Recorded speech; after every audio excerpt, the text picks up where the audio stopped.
Well, it's hard to precisely define what creativity is, but I could give an outline of it. So back in the day, and I'm talking hundreds of years back, if someone had to travel or visit a friend or go to the market, they had to walk. But then that changed when someone invented something that resembled a wheel, which then evolved into a set of wheels, because of which we got bicycles. But bicycles weren't fast enough, so we invented motorbikes. But motorbikes couldn't take our families along, so we invented cars. But cars had a problem. They could neither take a lot of people nor a lot of goods all at once, so we invented buses and trucks. But buses and trucks weren't practical when it came to traveling long distances and crossing borders. So we invented faster trains. But we still had a problem. We couldn't cross oceans fast enough. So we invented airplanes. And now we're at a point where we regret almost all of these inventions because most of them are gasoline powered and they continue to pollute the environment. So what do? We came up with the idea of the electric vehicle. So for centuries, humans have indulged themselves in the process of creating solutions to all their problems. And that is what creativity is. It is an idea of a unique nature that stems from your imagination and has the capability of solving a problem.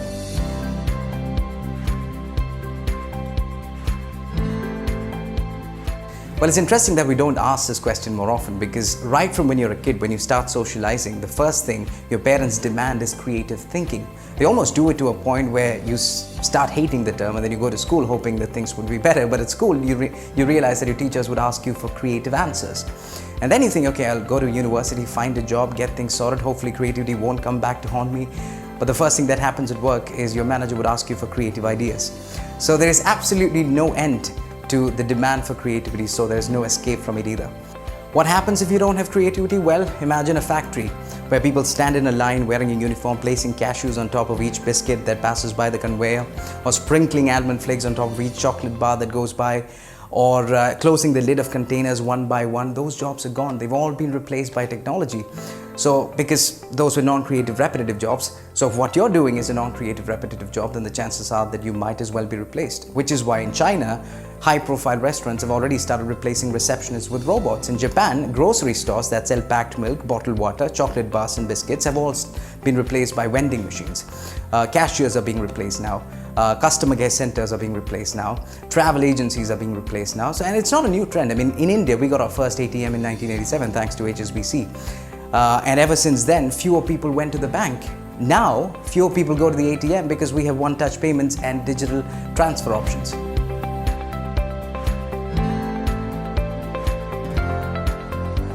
Absolutely not.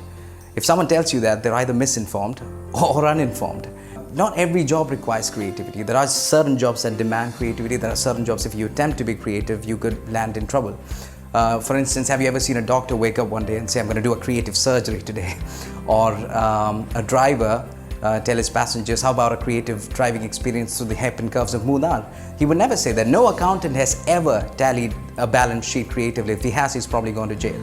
So because these are rule-bound activities, these are rule-bound jobs where there's very little room for creativity. Yes, you can be unique, but the room for creativity is very low in these jobs. There are also jobs that demand creativity on a daily basis. You know, people like actors, artists, authors, advertisers, directors, singers, songwriters, scientists, all of these people are involved in the process of creative problem solving on a daily basis. That's their job. So for them, I don't think it's a matter of concern. Again, I firmly believe that no director, the creative mind of a director, will not be replaced by an algorithm, and no robot will be able to emulate the skills of an accomplished actor. No AI would be able to replicate the creative work of an artist.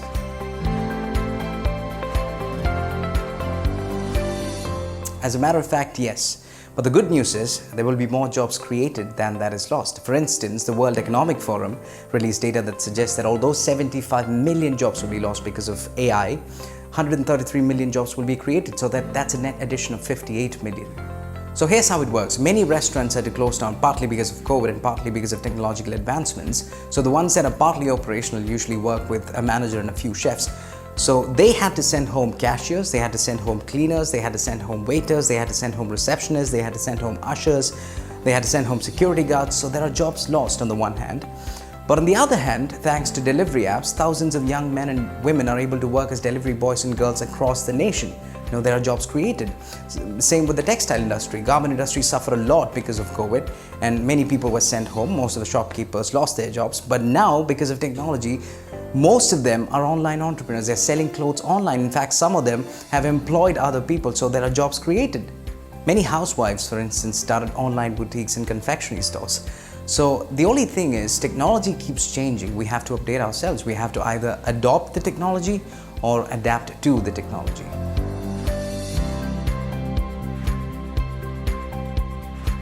Oh yeah, absolutely. I mean, IQ is a factor, but curiosity definitely is a driving force as well. Now, there's this guy called Jack Panksepp.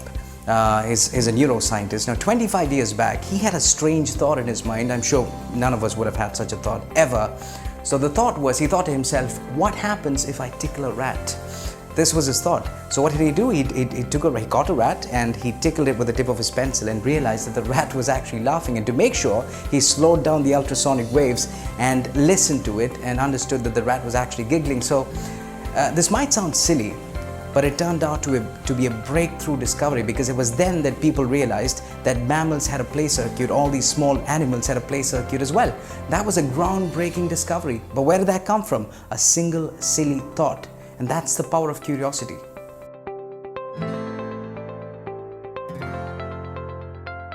I hear this a lot from my students as well. They say, so I'm not really creative.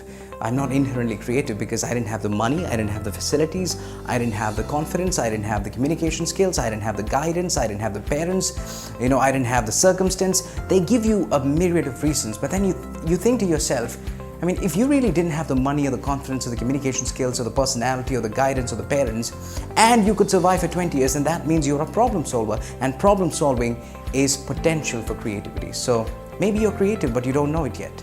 And I don't think the lack of resources make you any less resourceful. In fact, it's the lack of resources that actually make us more resourceful.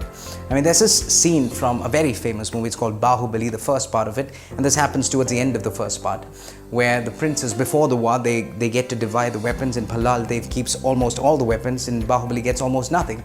But he still manages to make something out of clothes. He binds some clothes together, makes a weapon out of it, and burns an entire army with it. So that's creativity, that's resourcefulness. And I think that's a great example, although it happens in a movie, and although not everyone's a Bahubali, there's something that we can learn from that. Again, there were many delicacies that were invented only because of the lack of resources. We all love the ice cream cone. If you think back to the invention of the ice cream cone, it happened in 1904 outside an exhibition where a person was selling ice cream and he almost ran out of dishes to serve it. The guy, a vendor standing next to him who was selling waffles, decided to roll the waffle in the shape of a cone and offer this to the ice cream guy so that he can serve it in it. And people loved the combination. It stayed, people loved it, and we've been having it for the last 117 years. Same with Coca-Cola. Coca-Cola struggled a lot in the late 1930s during the Second World War in Germany. So they didn't have all the ingredients. Coca-Cola is usually made of 9 ingredients. They only had 2 at the time, and they almost reached a point where they had to close down the factory, in which case a lot of people would have lost their jobs. But what they did was they didn't give up. They decided to summon a meeting with some salespeople and some factory workers and Max Kidd, the owner of Coca-Cola Germany.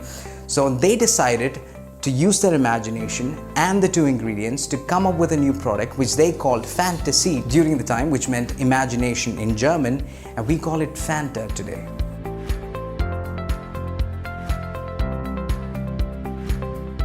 Now here's why we have to treasure creative people, because creative people have great ideas, which then turn into companies that then gives us jobs.